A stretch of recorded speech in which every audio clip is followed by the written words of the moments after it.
From Washington, I'm Robert Christian, and on the first hour of today's show, stand-up comic, motivational speaker, and actress, author Karen Foster will be joining us. Karith Foster is her name. Yes, Karith. I got it. She has also been seen on ABC television, BET, Bravo, MSNBC, and has appeared on WABC in New York City, among other media outlets. We're going to be talking with her, folks. She is a woman on a mission, and let's try to make it a little bit lively. First, here is some of the news that we're looking at in our rearview mirror. From Washington, President Barack Obama will deploy a small number of American Special Operations Forces to the Kurdish-controlled country of northern Syria, a United States official has said. The White House is expected to make an announcement on Friday, according to the news report. Coming out of Florida, a National Transportation Safety Board investigates what caused a dynamic airline jet to catch fire at the Fort Lauderdale International Airport. The airport officials are now releasing information about it, stating that some 20 people have been injured. The plane, a Boeing 767 bound for Caracas, Venezuela, caught on fire while taxiing for departure, according to the FAA. A new report says that approximately half of U.S. employees work in states or counties that are less covered by anti-gay discrimination employment protections. We're going to be getting into this news story a little bit later. MAP says that 51% of the U.S. population protected by LGBT-inclusive workplace laws are raising to 56% protected by LGBT-inclusive laws. Again, we're going to be getting into that and what MAP actually is. Speaking of maps, we're going to be looking at U.S. Senator Ted Cruz, Louisiana Governor Bobby Jindal, and former Arkansas Governor Mike Huckabee. All of these Republicans, well-known anti-gay political views, have they? Yup, you betcha. But get this. The three Republican Party presidential hopefuls have agreed to speak at the National Religious Liberties Conference organized by Kevin Swanson, a pastor who frequently has said that gay people should, in quotation, be killed. I'm Robert Christian. Stay tuned for the Robert Christian Show up next. Here we go.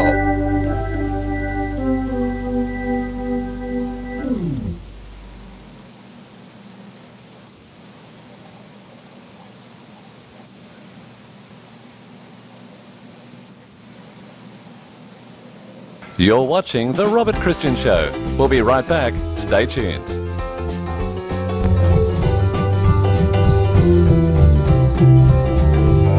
Greetings, everyone. Hey, welcome to the show.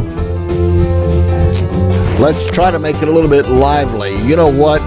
We have a very, very funny lady. Motivational speaker. You know, I think she's talented. Nonetheless. Thank you. Thank you for that.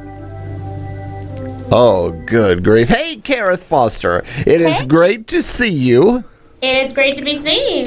You know, like I said, I was watching, folks. If you haven't looked her up yet on YouTube, do so. You had a video, and I've got to poke fun at this little video just for a minute. That you did because you were talking, a part of your skit that you were doing was talking about having an intervention at a barbecue. And that was so funny that immediately got me to laughing. Well, yeah, the setup to the joke is that I talk about how it depends on which part of the country I am, how I'm supposed to feel about my body. Because if I'm in New York City, where I am now, I'm pleasantly plump. If I'm in Los Angeles, I'm a beached whale. But if I'm in the Midwest, I'm anorexic. And I got off a flight, and my friends were like, "Oh my God, you're wasting away to nothing." And that's when they threw the barbecue intervention, and it was delicious. Well, I bet. You don't look like you're heavy set. You don't look like you're anorexic. You look great. What else can I say? Me, on the other hand, I mean, I've got some hail damage going on, and I'm like, oh my God. Stop it. So, hey, I think it's great. But, you know, when I was contacted by your agent, I thought, you know, this would be an interesting interview, a good deal. And then I found out later what your actual sheet is. Mm-hmm. Your bio of places that you've been, different networks that you've been on, they are keeping you quite busy, aren't they? I've been keeping myself busy. I've been keeping myself busy. So you kind of have to, you know? Well, that's great. You know, now getting into the meat of it, you know, I think that people do need to get busy and remain doing what they do to help the world, you know, to change the world one person at a time, one moment at a time. Absolutely. But do you find, I mean, we can, of course, laugh at a lot of stuff in life, which is good for the soul. But do you find that people need to laugh more? Oh, without question. I mean, people are so serious, and they take things so personally. I'm actually in a movie that's coming out. Its world premiere is November 13th here in New York City at the New York City Documentary Festival, called Can We Take a Joke? And the idea behind it is, you know, it started from a conversation one of the producers had with a friend who's a comedian who said he no longer wanted to play college campuses because no longer could he tell the jokes he wanted to without someone coming up saying they were offended. And back in the day, you know, it used to be, I think Carlin, they even have a clip of George Carlin saying this in the film. It was the conservatives who were the uber, you know, word police. Now it's the liberals who've just gone way completely over the top with, you know, oh my gosh, you can't say that joke because my cousin's nephew's brother is a gay Muslim and I'm offended for him, you know. And the idea, at least for me, is that so many things out there that are horrible, like racism and homophobia and misogyny, are laughable because they're so awful that we need to, like, the fact that they even exist makes no sense. So I like to use laughter as a way to draw attention, A, to that fact, but B, to also break down the walls so that people who are normally uncomfortable talking about those types of issues kind of have that wall broken down so that there's a comfort level across all areas so that people can have a real discussion. And if you can laugh about it, you can think about it, and then you can talk about it, and then you can act. You know what? You nailed it. You absolutely did. I mean, if you really think about it, because what I find a lot of times is I mean, for one, I like to make people laugh and enjoy things, but part of that, for me, it is sort of hiding behind humor because of the pain that I've had in my life. Of course. And any comedy, go ahead. So, would you say that the same goes for you as well? That it helps to maybe cover up or to shield you from I don't know, from the bad? Well, it's not that it's a shield. I mean, for some people it is, absolutely. That's, I mean, you always hear about kids who got picked on in school who became the class clown, or you know, so many comedians have that experience. I didn't per se. You know, I was in a pretty fortunate situation where while I was kind of an outsider, as in there were 1,200 people in my graduating class from high school, 12 of us were black. I was literally part of the 1%, not the 1% we hear about in the news, but just another 1%. And, you know, it wasn't always comfortable. It wasn't always pleasant, and at times, often it was painful. And so I joke about that now. I put that in my act, and I joke about it to, you know, to shed light on the topic. And a lot of times I get so many, you know, responses, especially from other students in my courses or my classes or my presentations, who also understand that, you know, it's okay to have been there and to have been uncomfortable, but you aren't what your experiences are. You're not an outcast for whatever reason. That's why I created this program called Stereotyped 101 that I take to colleges and universities. And the idea, well, the catalyst for that was when about 4 or 5 years ago now, Tyler Clemente, a Rutgers University student, was outed by his peers and roommate, and it took his own life by jumping off the George Washington Bridge. And I remember thinking, like, nobody, it's 2010, first of all, nobody should feel that alone for who they are. Nobody should feel that badly or that isolated for whatever reason, their sexuality, their ethnicity, their socioeconomic status. So, my thought was, how do I create a program to help people? And, I thought of my gifts, and my gifts are as a comedian, So I'm like, okay, what do I do with my comedy and then getting the message across? And I figured it out, and I created a program that I get to take to schools and colleges and even, some high schools. I'll present to any age audience. But it's the message that people need to hear. And I have since developed a different version, same message about acceptance and respect and taking care of one another for corporations. Now, you are, as you had mentioned, you have taken this new, I guess it's a new road, so to speak, in your career and what you are about, what you're wanting to do beyond just standing up at a club and making people laugh and enjoying themselves. But there is a very serious side to you. Oh, absolutely. So how is that message? I mean, obviously, I can understand the difference between your comedy routine that you would do or being very serious. But for you as a person, would you prefer a crossroads where you can use comedy along with being serious at the same time? That's what I do. But that's what I do. I use the comedy, and I also address the sensitive topics. But that's how I get to the sensitive topics, because it is so uncomfortable for so many people. And a lot of people don't want to speak up. They don't want to share necessarily because they're intimidated, they're frightened, there may be anger, depending on which side of the coin you're on.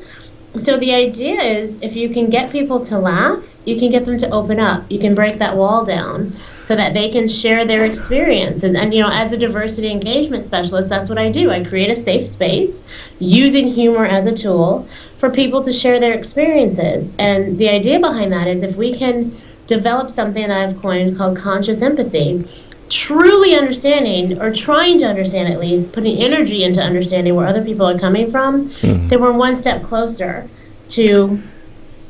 Go ahead. I was thinking that you remind me so much, and I want this to go over like really good with you, but you remind me so much of Joan Rivers. Really? Because Joan, seeing her on stage, that was one thing, but for anybody that knew her, or anybody that ever had the opportunity to interview her, to go to one of her shows even, yeah, sure, there was some slapstick stuff going on. But you know what? Her underlining message that she always left with wasn't necessarily a funny one. There was something very serious about her. And she had a lot of pain in her life. Well, she did. But you know what? Through the pain, people saw a gem. Exactly, absolutely. And that's exactly what it's all about. Everybody is a gem. They just need to figure out how they're going to shine. So you mentioned colleges and places that you go to. What are some upcoming dates if people wanted to look you up and to find, hey, this is where she is?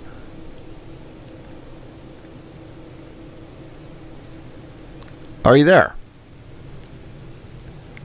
Okay, I think that we might have lost our guest. Ladies and gentlemen, we are going to let us take a short break, ladies and gentlemen, and we'll be back with more of the Robert Christian Show, live from Washington.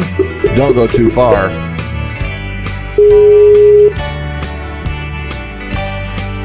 Hi there. I am so sorry. I don't know what happened. Gatorade break. Your next sponsor. Yeah, no doubt. All right, ladies and gentlemen, welcome back to the show. And Karith Foster, we were I don't know what happens, but every great now and then anyway, they got to do something about that. But anyway, we're talking about Joan Rivers. Thank you for that compliment. I take that as a huge compliment. She was an incredible woman, and very smart, and very bright, and quite a business woman, an entrepreneur, and a visionary. I think you are too. Well, thank you. because not everybody, not just anybody. Let me word it that way. Not just anybody can cross the funny road and get on the serious road, or mix and mingle between the two of them. That takes extreme talent. You're talking about bigotry and racism in America. How have those things affected you? Well, being a black woman, some of it has been indirect, a lot of it actually.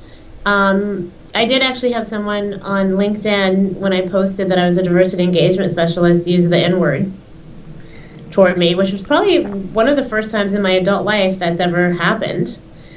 This is also, I believe, someone who's a little psychotic. But there have been more indirect things, like, when I first started out in comedy, and I would be sent out on auditions, and I would go out for African American voiceover parts.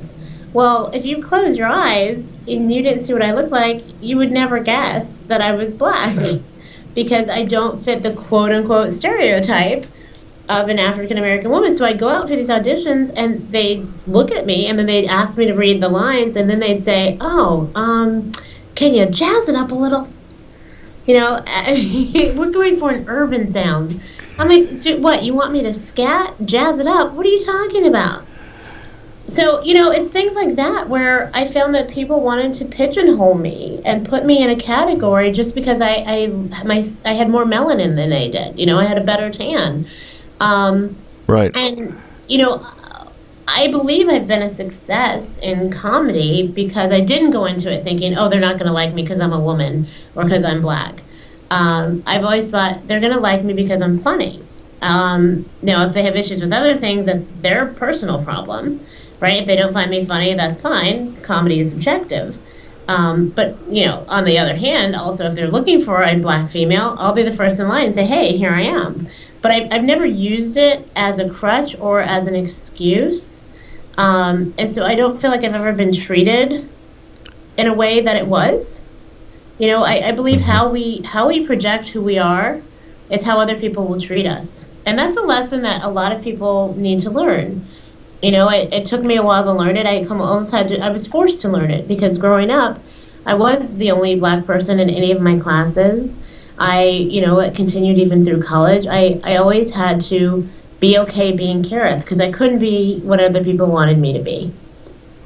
Well, you can be what everybody, what, I've learned this, that you can be what everybody else wants you to be. But if you did that, you would be neglecting who you are. If you are a business owner and you're focusing your business and your business model on somebody else down the street, your business is never going to stand out on its own. Exactly. And Karith, you know what? You do that. I watched you watch that video, and I was laughing. I thought, you know what? This is great. She's on target, and you are. Thank you. So, what is your ultimate hope and your goal with what you're doing now? Well, the esoteric version is to just keep making the world a better place. But ideally, I'm a mother now. I have 2 small children, and I love spending time with them. I love being with them. I want to create a life that we get to spend time together. We get to travel. I get to expose them to other parts of the world, other cultures. They're half Australian, so I want them to spend time there with the other side of their family.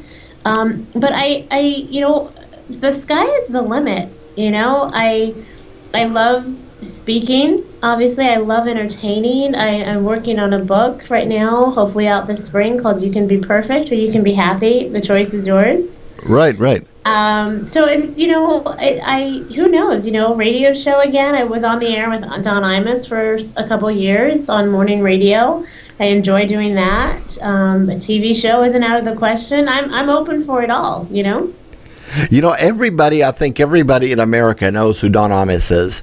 I mean, he's now, isn't he on Sirius FM now, or XM?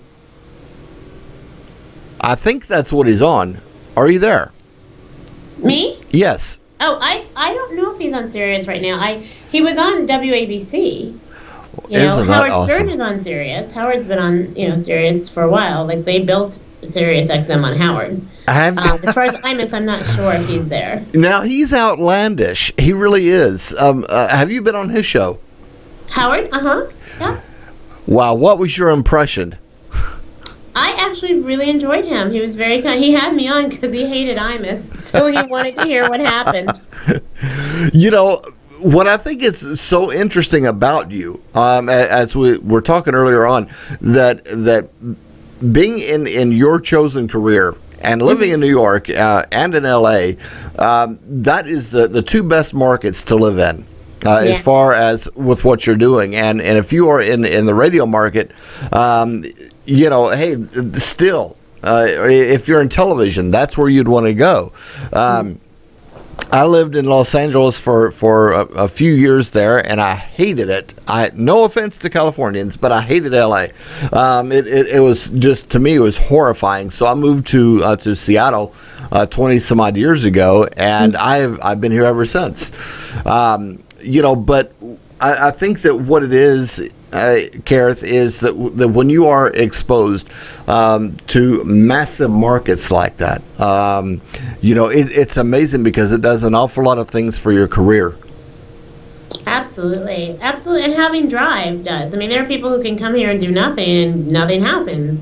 Yes, location is most certainly a benefit. You have to be the one who's pushing yourself. You have to be the one who's out there, making things happen. I figured that out, however many years in this business, having managers and agents, and while I do believe most of them want to help you, and it's in their heart to do so, nobody's going to work harder for you than you. That's just how it is. Okay, what is it then about you that gives you that drive? I mean, you mentioned family, which that is important. Right, and even before kids. You know what it is, honestly, Robert? It's the whole, and like when I was charged with deciding whether or not I was going to join Imus, and that was after the very, media, the scandal about the, Rutgers Women's University disparaging remarks. And I had to decide, is this something that I want to do? Is this something I can do? Some people accuse me of selling out by taking the job, but I remember thinking, if I don't do this, someone else will who may not be as responsible with this position. I took it as an opportunity to be a representative of a group of people who his audience had probably never even interacted with. Most of his people who listened to him and watched him probably did not know any young, black, articulate, funny, smart women. So, this was my chance. And unfortunately, it ended on a bit of a rough note because he too wanted me to be the voice he couldn't be. But the whole thing behind my success is, the whole wondering what if I don't go for this? What if I don't push myself? I couldn't live with myself. To me, that's hell. I can identify with you. Even here on my show, I was asked a few years ago if I would sell the show. Believe that. And I was like, no, I don't think so. No, that's simply not going to work. I've had other people that have said, why are you still hanging around? Why aren't you dead and in the ground, buried, 10 feet under?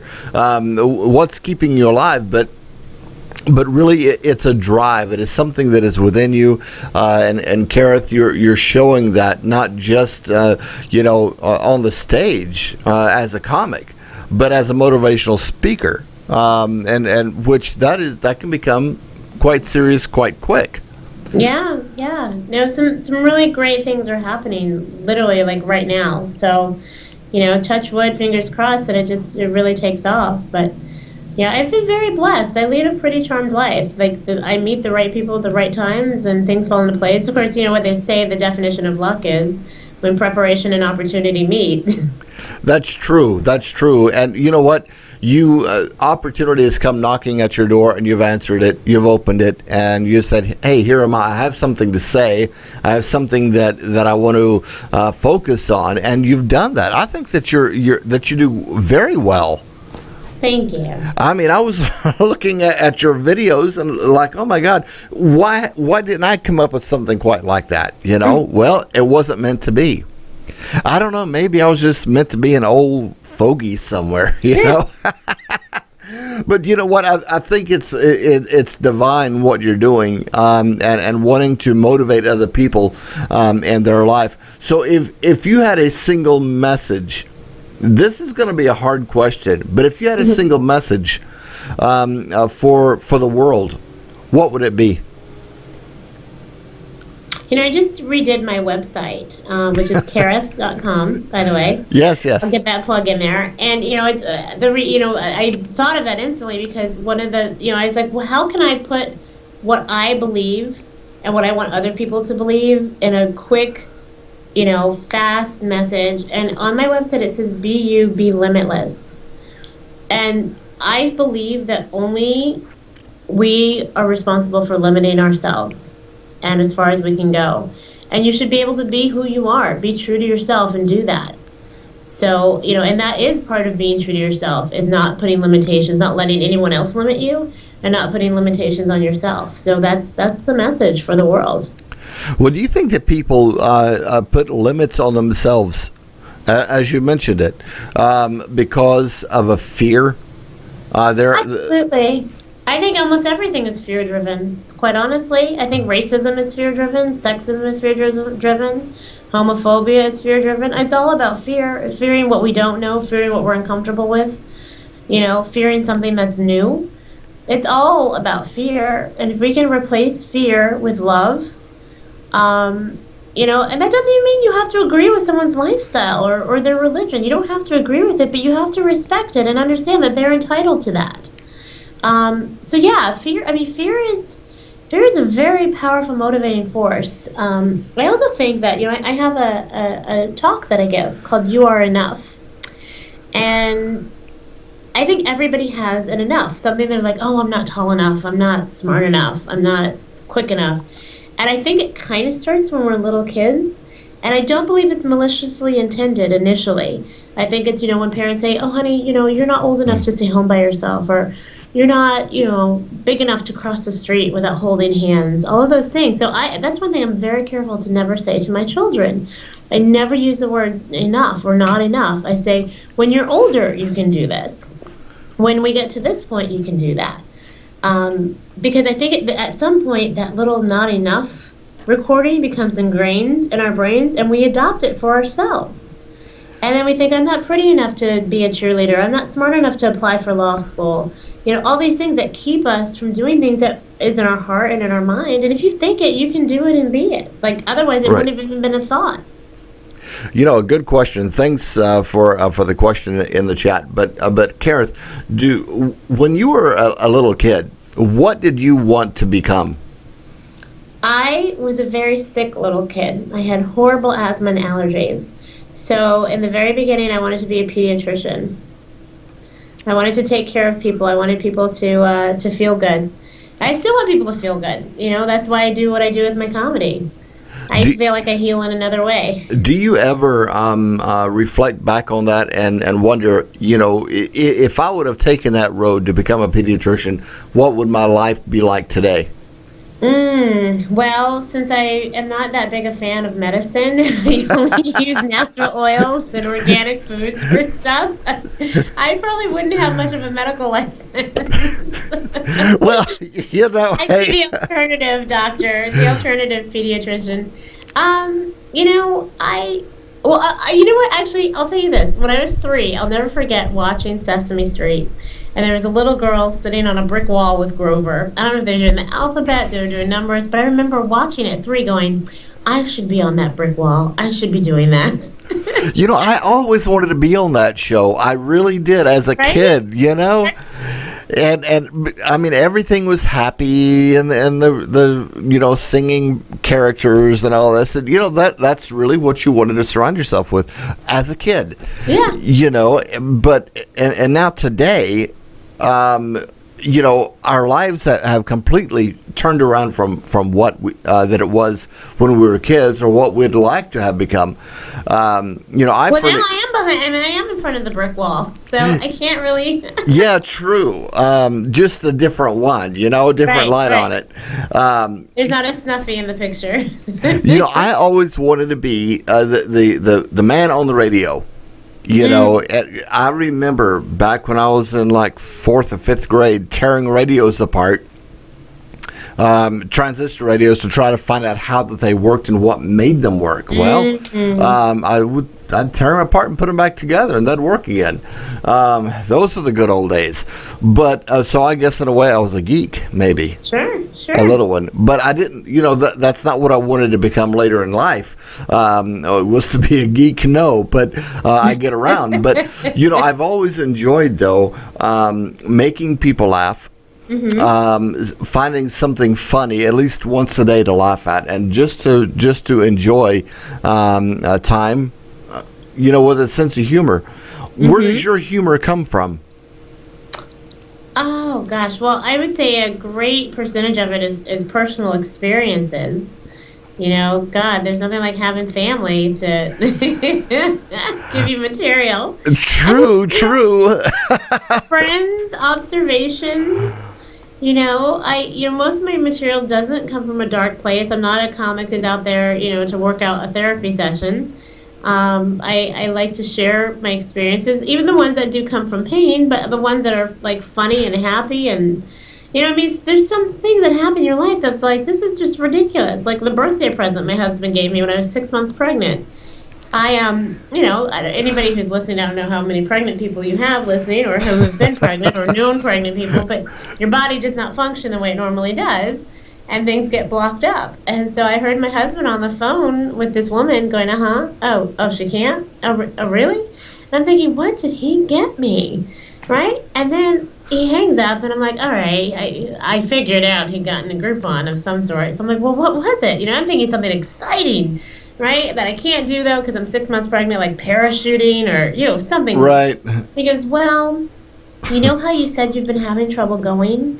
I'm like, yeah. He goes, I got you a colonic. I said, a what? He goes, I go, no, I heard you the first time. Like, jewelry didn't cross your mind? On the top list of horrible, crappy things, literally, to get your spouse, a colonic is at the top of that list. And he was really upset because he got in two, so he and I could go together.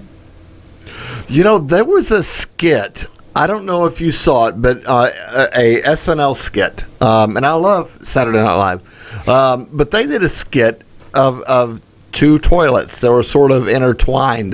That way, one, you could be sitting one direction, and your husband or your partner would be sitting on the other one over here in the opposite direction, and you could look at each other while you were going. And they had this whole thing about it, hey, let's do this together. Hey, we can go to the back, But that was funny.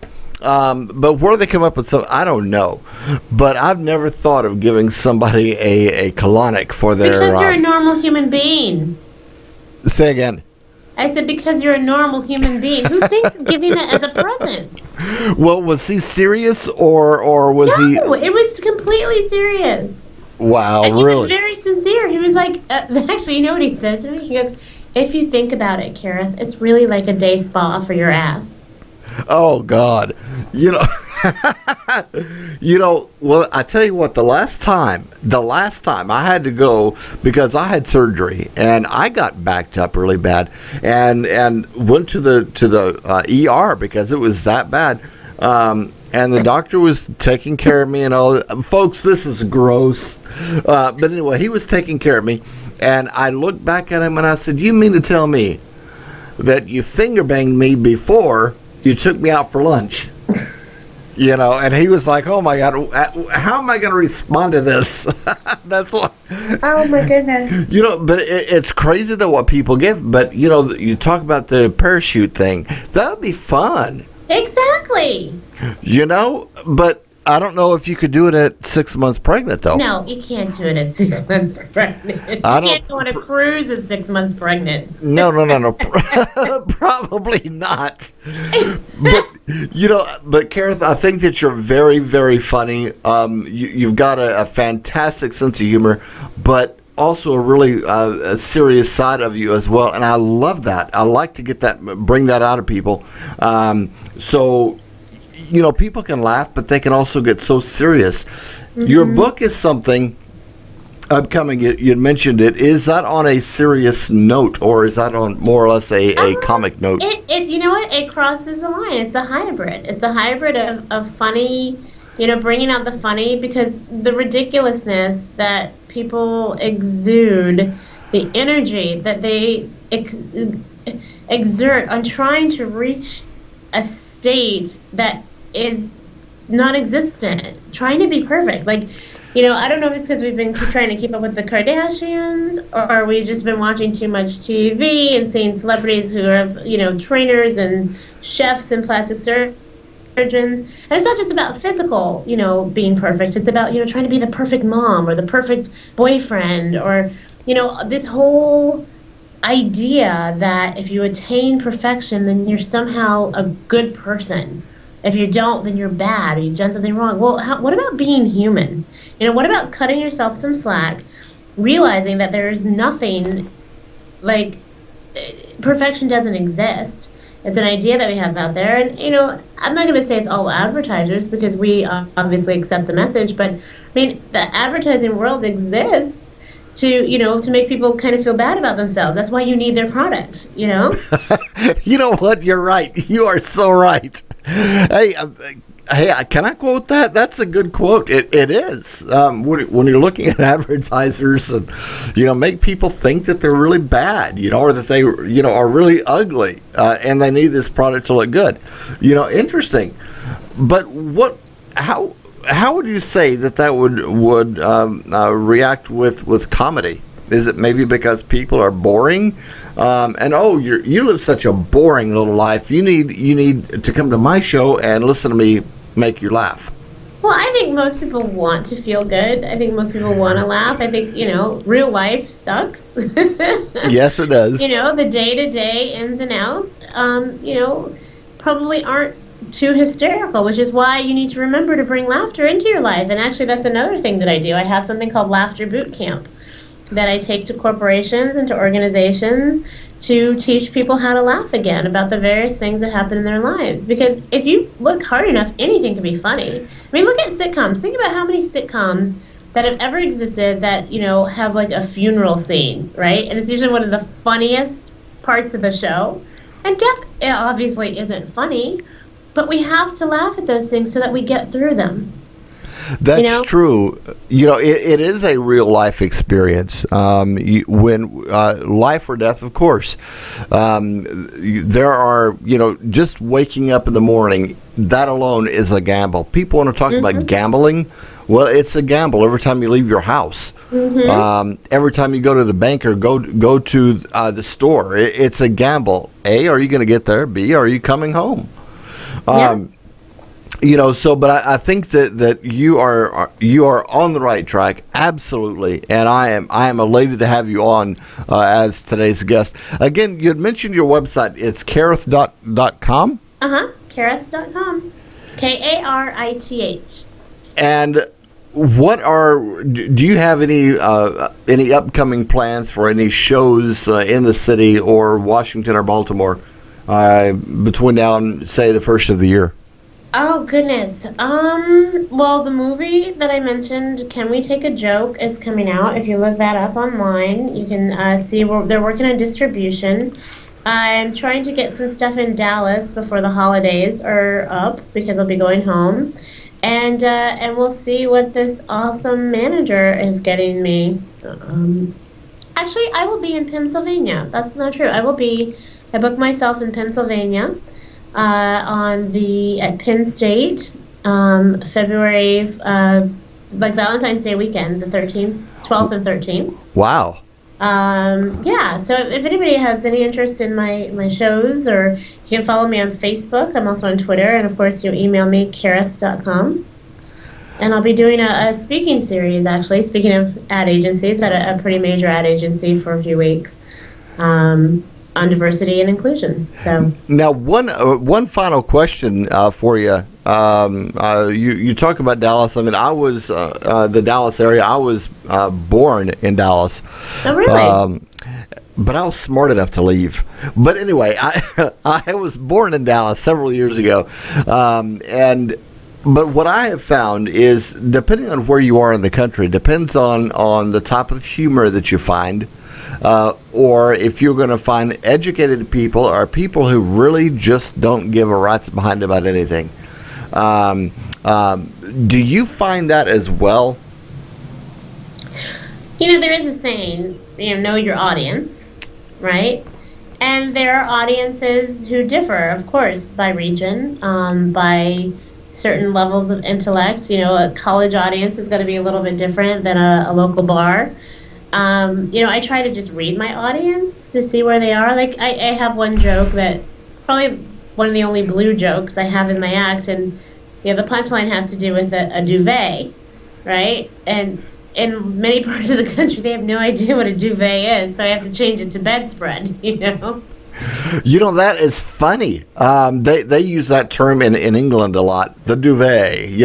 Make it sound really exquisite. And I mean, it's funny, but I don't know. But when I go to the South, and by the way, speaking of travel, this was actually in the news today, but a lot of states are requiring, if you are going to be flying from one state to another, beginning the first of next year, at least the first part of next year, maybe by February, but they are either going to require that you have an enhanced driver's license to fly or a passport in the United States. Do you know anything about that? That's true. I've never heard of this. Interesting. Yep. So I don't know what are children supposed to do? Say again? Children? I guess passport.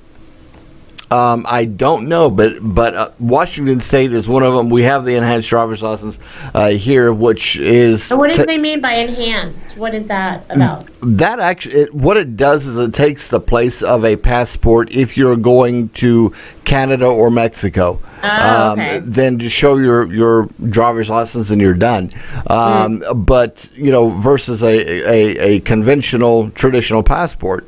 But they are looking at implementing passport laws in the United States to fly from Seattle to Dallas or New York to Dallas, or wherever else, if you're going one state to the next. So I didn't know if you're up to date on that or not, but that's what they're talking about. Interesting. It sounds a little Big Brotherish to me. It does, doesn't it? Now that's something to make fun of, and I love. Anyway, Big Brother, that series. I love Big Brother. Not the American one. That one is boring. It is just boring to me. But the UK version, yes, that is very, very funny. Catch that on YouTube. Anyway, listen, Karith, hey, it has been an honor to have you on. It truly has. Well, thank you for having me. And I wish you the best in the world, and I'd love to have you back again. Thank you. Especially when your book comes, when it's being published and all that. Perfect or happy. Oh, I would love to do that. I talk to a lot of book authors about their books, about their projects, movies, movie directors, and all this, and it's always interesting to get the before and the after look at it. Like, oh, this is upcoming, and now here it is. You see what I mean? Absolutely.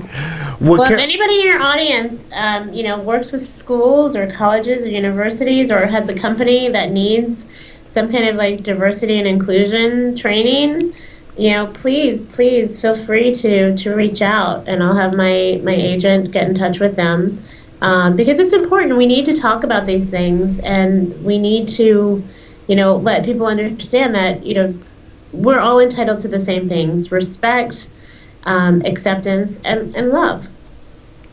I completely agree, and I tell you what, I'll keep you posted. And if I run into anything, I'll let your agent know. Or try to get a hold of you one way or another. That way. So excellent. Thank you. We just never know who's going to be watching or listening to podcasts. That's the cool thing about it. But anyway, listen, it is great to have you on, and we'll talk to you real soon. Thank you so much. Have a great weekend. You too. Bye-bye for now. Ladies and gentlemen, Karith Foster, it is a joy. It really is to have Karith on, and I am elated. How about you all? Good grief. You know what? Talking about somebody that is very talented, somebody that has a good sense of humor and a good head on her shoulders, I think she does. Absolutely. Folks, this is the Robert Christian Show, where your voice, your opinion, they matter. We're going to take a short break. We will be back with more of the show.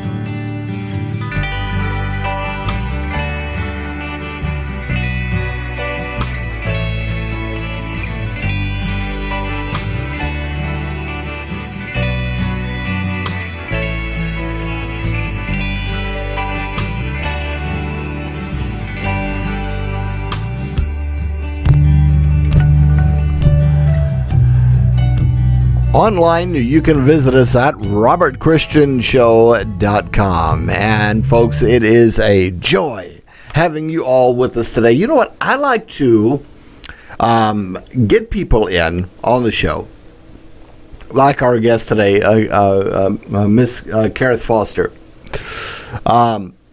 because actually for two reasons. One of them is for the funny end of it. And everybody enjoys a good laugh. Everybody enjoys the opportunity to kick back, put your feet up, let your hair down. But there again, on a serious note, because it is people like her, it is people like our guest, that does have a fantastic view on the world. And a desire to change the world, even one person at a time, one moment at a time. And for anybody that has paid attention to any of the live shows that I've done over the years, I've always said that I prefer the movers and the shakers in this world. In other words, those people that aren't so stuck up, they aren't so aggravated by aggravation. They are not so mad because of madness or angry because of anger, but because they find something unique, they find something that needs to be talked about, and they address it. She is a stand-up comic, motivational speaker, actress, and author. She has been on ABC television, BET, Bravo, MSNBC, WABC there in New York, and many other outlets. Comedy Central. I think it's great. But folks, it is people like Karith that make the world go round. Wouldn't you say? So once again, I want to thank Karith for that. And also, you know what? This upcoming hour on the show, now we want to talk about something funny. Well, let's talk about this. The Republican debate, and I don't know how many of you watched this, but the Republicans, to me, it was a bit a bit comical. Not a comic relief, but a bit comical, because the Republicans they got very angry with CNBC, because they said, you know what, we don't want to have the upcoming debate on NBC proper, because of the way that the Republicans were entreated at the last debate. Well, we are going to be getting into this, folks, hook, line, and sinker, the Republican debate. And ask the question, did any clear winner actually emerge? We are going to be talking about it. And I want to know what you, of course, think about it. Folks, I look at it, I don't know what it is about me, but when it comes to the world of politics or something as cynical as that, and it really is, I look at it with humor. So if you haven't heard a humorous look at the Republican debate, the clown car, stay tuned. But you know what? I look at it with humor. I have to. Some people say, you know, hey, I can't stand politics. It's because people don't understand the politics. People don't understand how it works or why it works. But you know what? There is an awful lot at stake in the United States. There's an awful lot at stake around the world, folks. And so sometimes what we do need to do, really, is to look at this with a little humor, with a vibrant viewpoint, be vocal, and be willing to express our thoughts, be willing to express our concern. Now, granted, there are an awful lot of things that we can be so concerned with in this world, but ladies and gentlemen, sometime we can be so concerned about issues of the day, they blind us. It's like can't see the forest because of the trees. And sometimes what we need to do is to kick back and look at it from a different perspective, look at it from a different frame of mind. So some people, they look at politics and they say, oh, that is so boring. Oh, my God. The world of politics, that is a freaking bore to me. But you know what? It used to be boring to me until I found out the way that the game is actually played. And you think that the world of politics is not a game? You have something coming, because you're going to find out by the end of today's show that yes, in fact, it is. It's a game. It is a political game. It is a game that rich men play, and the poor people, the 99%, all right. They are the ones, we are the ones that are the pawns on this game. How many pawns is it going to take to get the king? Or how many pawns is it going to take to get the queen? How many pawns is it going to take to get in harm's way for me to get what I really want? I'm not worried about it because I've got millions of them. I mean, folks, it is a ridiculous way to look at it, but it's true. Karith Foster, I think that she has a great vision. She is a visionary, taking a message beyond just being funny. And if you haven't seen it, again, it's Karith.com, her website. But if you have not, if you've never paid attention, or you'd like to, and you want to know more about her, look her even up on YouTube. Love YouTube. She's got some funny stuff up there. But you know what, folks? It is people like her, again, that I say. It's people just like her that have a good message, a solid message, and they're able to deliver it. Isn't that awesome? So, where does Karith fit into the world of politics? You know what? I don't know. I can't speak for her. But I will say this, that in life, everything is a gamble. Like I said earlier on, folks, in the interview with her. Everything in life, it is a gamble. It's either you're going to gamble with your health by eating certain things, and now they're saying that bacon, God loved the bacon. But they're saying, oh, bacon, don't eat bacon because it can cause cancer. Don't eat red meat. Don't eat meat, period, because it can cause cancer. If we really understood what kind of chemicals are in our meat, our food products, okay, that includes the vegetarian. What kind of chemicals are used? I mean, it's amazing. Wow. Nonetheless, hey folks, we have upcoming on the Robert Christian Show. Where is that note again? Yeah. Okay, here it is. Upcoming real soon, we have the liberal redneck. Very funny guy, Joe is his name. We're going to be getting with Joe. Laughing, yes, getting a redneck philosophy. We need to have a redneck philosopher on. Fred Greiger is also coming on. He's a financial advisor. Ooh, yeah. And then we have a spiritual medium. This is going to be a very interesting show that Marilyn is scheduled for. Lovely. And then we have a special guest, folks. Special guest beyond Marilyn. Of course, she's a special guest. But we have more special guests. You know what? We're actually booked up, folks, until... Wow. We're booked up. The calendar says no more, which is awesome. So come December, by the end of December, we are absolutely booked up. What in the world happened? I don't get it. I don't know. But you know what? We make the world, folks, a better place one moment at a time, one day at a time. Yeah, we do.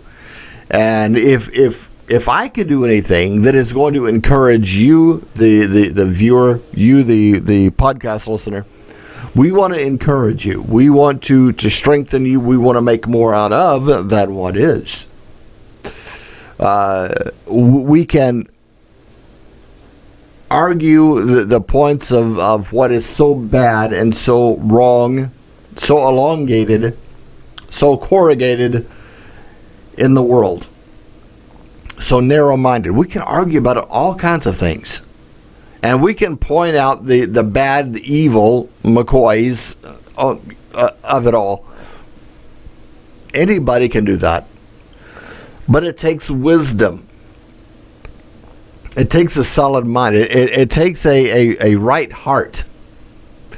The correct heart chakra, right? The intuition. It takes something more than just to say, oh, everything is bad, but to look through the bad and find the good. To find the gem in life. We all can find that gem in life. We all can do something more out of life than what we've ever thought of. Our dreams, our ambitions, our goals. Let us continue on with them, folks. Let us continue on making the best out of life and encouraging somebody else in their own life. I'm Robert Christian. Stay tuned with more of the Robert Christian Show upcoming right here. And again, visit us on the web at robertchristianshow.com. The only address you need. It's out of this world.